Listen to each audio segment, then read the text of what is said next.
Hey everyone, here we have the Zoom H1 handy recorder. You can think of this video as kind of like a video user guide. We're just going to go over exactly how to use the Zoom H1 and how to use all of the functions that it offers. So let's get started with turning the device on. And before we get into that, there is a unboxing video that you can watch. There will be an annotation in the video and a link in the description so you can catch the unboxing video and my initial impressions of the device. This is not a review video. I will later be posting a review. Anyways, back to turning it on. If we go to the right side of the device, we have a power hold switch here. So we just need to kind of just slide this down, and you need to hold it down until the screen says hi. It'll say card access, so it's reading the card, and then we get the main screen. On the main screen, this time here is the remaining time left on the card. So this is the amount of time we can record on the card at our current settings. Now, as you see, it is a backlit display, and the backlight just went off. It goes off after a certain amount of inactivity. So that's our remaining time on the card. On the left side, these are our levels for the left and right speakers. Up here we have our audio recording information, so it tells us that we are going to be recording in WAV format at 44 kilohertz and 16-bit. And then we have a battery indicator up there telling me I have a full battery. So we'll go over some of the settings and how to change some of the settings in a second, but right now let's just look at recording a video. So to record a video, it's pretty simple. You just need to hit this big red button on the front. When we hit the red button, there will be an REC block down here standing for record, and then also this LED indicator will be on solid when it is recording, and when the audio levels are peaking above what they should be, the light will start to flash. So right now I have my input levels set very high, so it's real easily peaking, so that light is flashing a lot. So to stop the recording, we're going to just press that record button one more time, and the recording stops. Now if we wanted to play back that recording, we'll go over to the right side of the device, and we have some play controls here. Rewind, play pause, and fast forward. Just hit the play pause button, and it just begins to play the most recent file. We can use these to pause again, begin to play again, fast forward, or even rewind. Or if we press the rewind button twice, it will go to the previous file that we've recorded. If we press it one more time, it will go to the previous file, and we can keep doing that, and it will go through all of the files that are stored on the SD card. You can use the trash can button to delete any current file that it is playing. So the file that is currently playing, when you press the trash can button, it will delete that file. Now let's take a look at the SD card. On the left side of the device, we have our MicroSD slot. So we just pop open the cover, if I can get that open, and then press the SD card in, and it will pop out. So there's our MicroSD card. Now to get the files off of the SD card, you can use the USB jack only if you have a cord that will fit in there, or you could buy the optional accessory package for the Zoom H1, and that will include a cord. And if you hook it up to your computer, it will view the SD card contents, or you can use the included MicroSD card adapter. So you just plop the MicroSD in the bottom of the adapter, and then the adapter you can plug into your computer or SD card reader. But let's put the MicroSD back into the recorder and continue looking at some of the functions of the recorder. So we just need to put it in the hole and kind of snap it in there, and you hear a click, and that's when you know it's in, and then we click this cover back on. Now the cover, I tend tended to have a little bit of problems, or some problems I should say, trying to get the cover on completely. It's not the easiest thing to put on. It's still, I didn't do it quite right, it's still jiggling around a little bit, so I'll have to play with it a little bit later. But let's continue looking at some of the functions here. Going back to playing,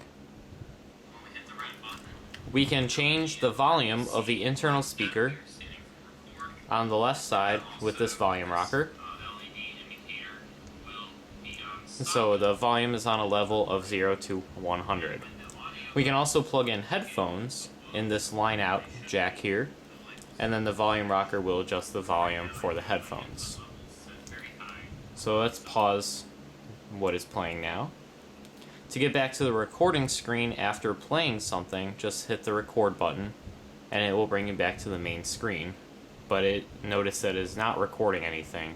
After we press that button, we need to press it again in order for it to start recording. Now we have a hold button where the power button is. This power thing is kind of like a slider actually. So to power it on and off, you just press and hold it down, but then when you release, it'll go back to its neutral position. Well, for hold, you just push it up and it will stay in that position. When you set the device to hold, you cannot change any of the settings. Notice I'm pressing the buttons, but the device just says hold. Even recording will not work when the device is in hold. So hold could be a good feature if you're on the go and you have the device settings already set to what you want them to be and you want to make sure that they don't get messed up. Or if you're already in a recording, you can put it on hold to make sure that you don't accidentally stop the recording. And we turn off hold just by sliding the slider back into its neutral position. Now let's look at how to customize the live recording. So telling the recorder how it's going to record. First of all, we have some input levels on the right side. We can use these rockers to adjust the input level. Again, it is on a scale of 0 to 100. And so basically, the lower the level, the lower the volume it is going to record at. And the higher the level, the higher the volume it is going to record at. And the trick is, you want it to be loud enough so that the viewer will be able, or the listener I should say, will be able to hear the audio comfortably, but you don't want it so high that your levels are always peaking, because that means the audio could come out distorted in the final product. So you may want to do some audio tests and make sure that your levels look okay. It's okay if they peak every once in a while, because you do want them to be on the high side so that you get a good volume recording.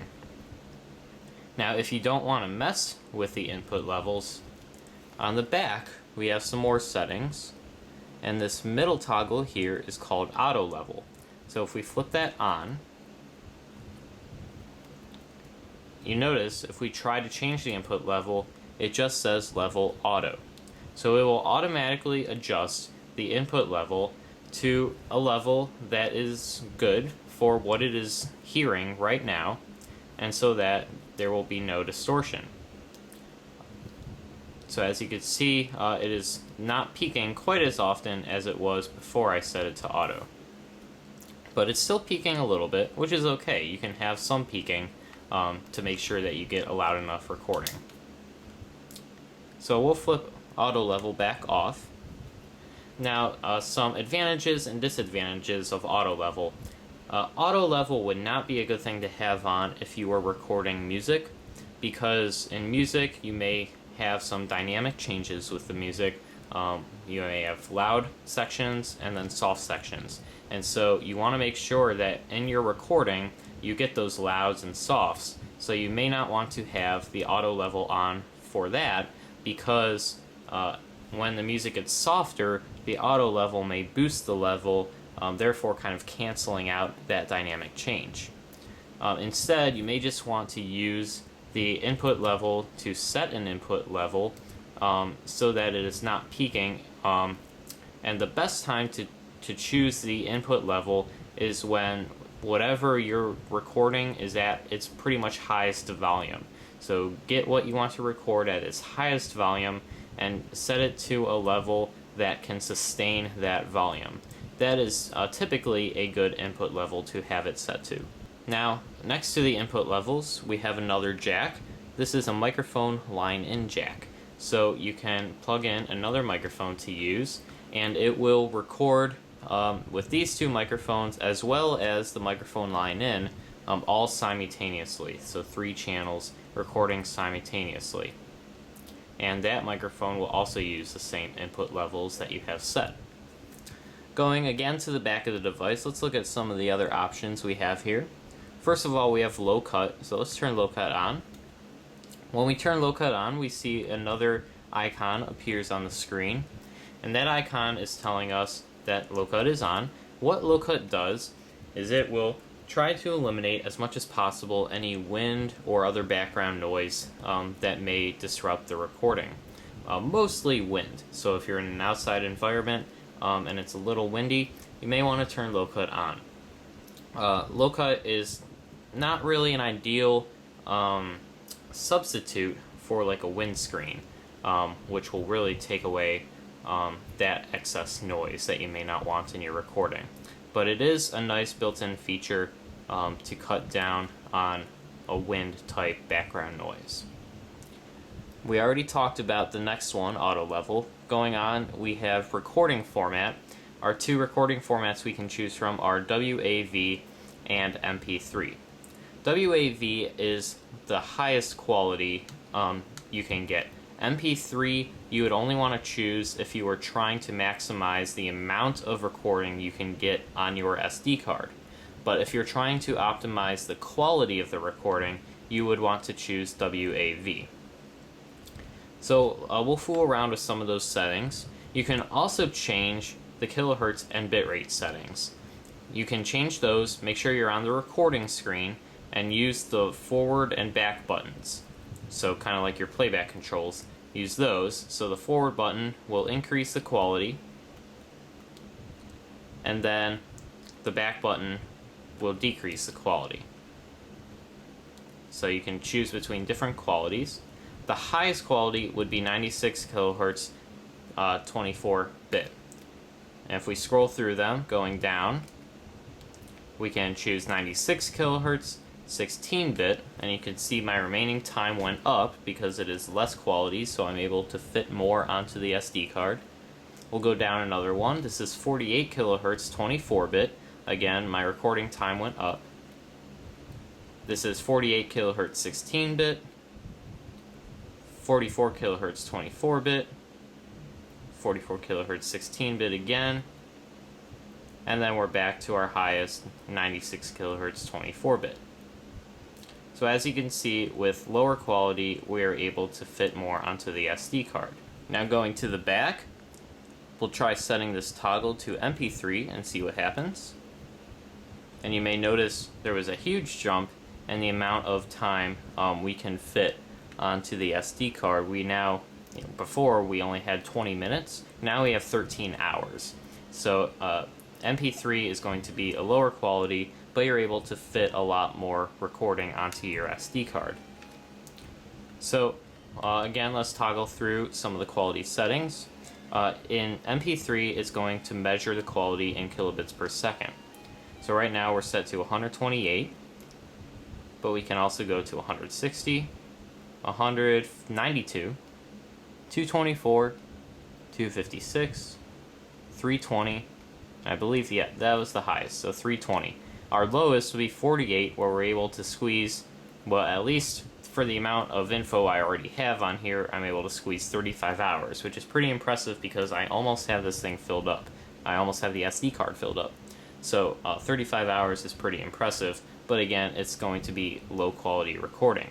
The highest quality MP3 you can get is 320 kilobits per second, which still gives me 5 hours for almost having a filled up SD card. But I'm going to flip that back to WAV because WAV will give me the maximum quality recording.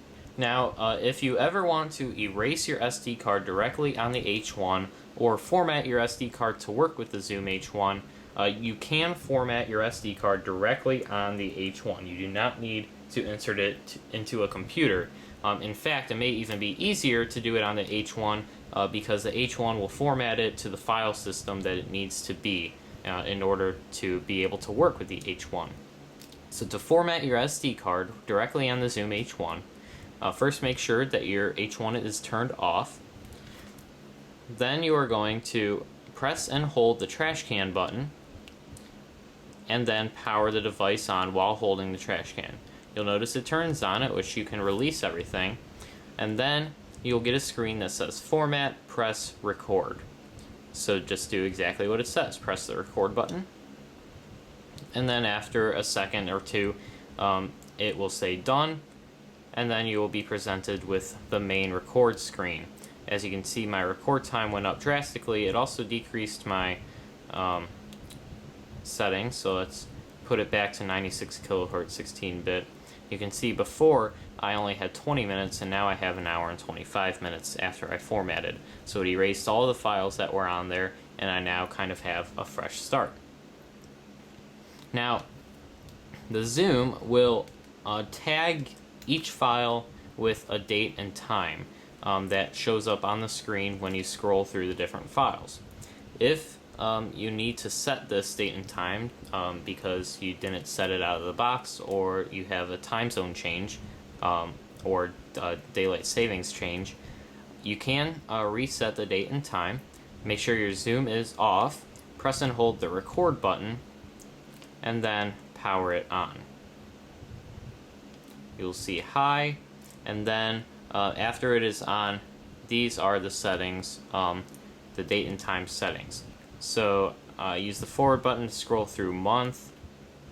Oh no, that increases the value. So the forward button and back button will increase, decrease the value. That's right. So we're in July, and then the play button will go to the next value. So day, year, and then we have the hour. This is in 24-hour time format, and then minutes and seconds.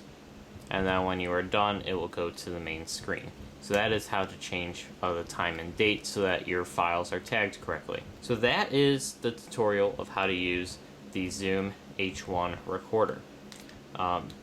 We went over how to change all of the settings on here to optimize your audio to get a real good sounding recording.